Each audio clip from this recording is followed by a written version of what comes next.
जितनी भी अच्छी सुविधाएं हैं एक अच्छे स्कूल में होनी चाहिए, वो यानी कि इस विद्यालय में मिलेगी और बहुत कम फीस में।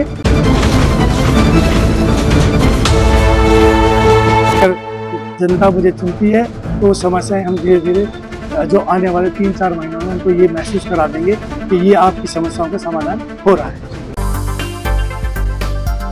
गुरुग्राम में चुनावी बिगुल बज चुका है और रण पूरी तरह तैयार है। इंतजार है तो बस राष्ट्रीय पार्टियों के उम्मीदवारों की लिस्ट का।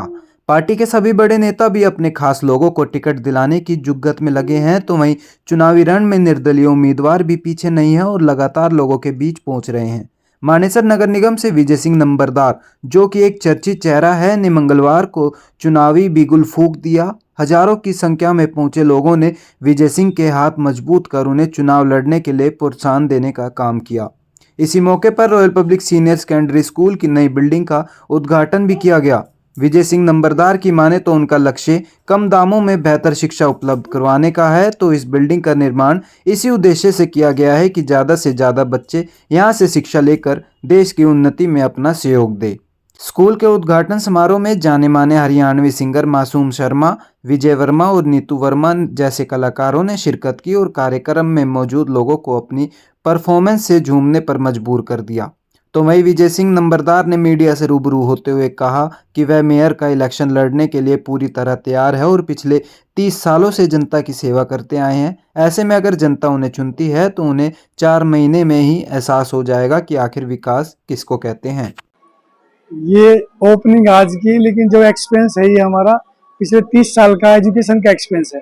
हमने दुनिया के जो विकसित देश थे उनमें शिक्षा प्रणाली को देखा और देखने के बाद हमने सोचा कि एक ऐसा हिंदुस्तान में एक इस तरह का विद्यालय होना चाहिए जो उस पद्धति से चला जाए जिसमें कि शिक्षा के साथ साथ रोजगार प्रबंधन का भी विषय हो।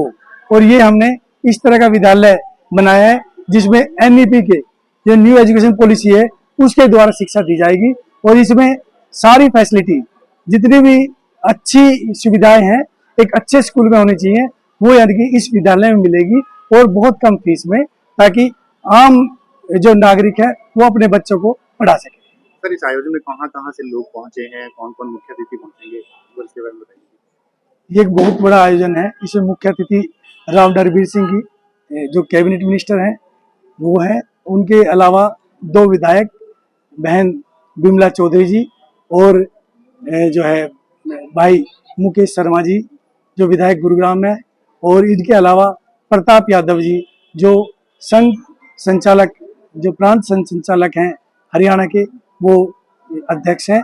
और इसके अलावा जो विशिष्ट अतिथि हैं वो भिन्न भिन्न क्षेत्रों से शिक्षा के अलावा और भी, चाहे इंडस्ट्री हो, चाहे मेडिसिन हो, चाहे इंजीनियरिंग हो, चाहे लीगल हो, हर प्रोफेशन से विशिष्ट अतिथि आए हुए हैं। आपकी बार मानेसर में पहली बार निकाय चुनाव होने जा रहे हैं, आप मेयर प्रत्याशी हैं, क्या कहेंगे, क्या कुछ मुद्दे हैं जिनको लेकर आप चुनाव लड़ने जा रहे हैं? मानेसर नगर निगम एक विशेष प्रकार का नगर निगम जो पहली बार बना है। इसमें शहरी क्षेत्र भी है, ग्रामीण क्षेत्र भी है, इसमें सोसाइटीज भी हैं, कॉलोनी भी है, और उनकी हर क्षेत्र की अपनी अपनी जो है समस्याएं हैं। खासकर अगर हम ग्रामीण क्षेत्र को देखें तो उसमें यानी कि सफाई की व्यवस्था नहीं है और इसके अलावा पानी की निकासी नहीं है, पेयजल भी यानी कि नीचे चला गया है, भूजल स्तर, तो उसकी भी सुविधा नहीं है। इसके साथ साथ जो सड़कें और जो बिजली की जो आम समस्या रहती है वो समस्या चली आ रही है। और अगर हम सोसाइटी की बात करते हैं तो सोसाइटी का जो है स्ट्रक्चरल ऑडिट, जो एक यानी कि सोसाइटी तैयार की जाती है, एक अच्छा स्ट्रक्चर तैयार किया जाता है, उसका ऑडिट होना चाहिए। तो वो यानी कि हमें नहीं दिखाई दे रहा कि जितनी भी 70-75 सोसाइटीज है उनका स्ट्रक्चर ऑडिट हो। इसके साथ साथ उनके लिए स्टेडियम चाहिए, जो सोसाइटी में रहते हैं, जो एजुकेटेड हैं, जो अपना घर छोड़कर एक नया घर बनाए हुए हैं, उनको उनके बच्चों को और खेलने की सुविधा, पार्क, और इसके अलावा जो ना बिजली की जो सुविधा उनको चाहिए वो सुविधा भी नहीं हो पा रही है। और मैं पेयजल की बात कर रहा था कि जो यानी कि जितना GMB से पानी आता है वो पर्याप्त नहीं है, वो भी यानी कि पर्याप्त पानी चाहिए। अगर आपको चुन के भेजती है जनता तो किस तरह से आप इन समस्याओं का हल कर पाएंगे? इसमें मैंने आपको बताया समस्या तो मुझे पता ही है।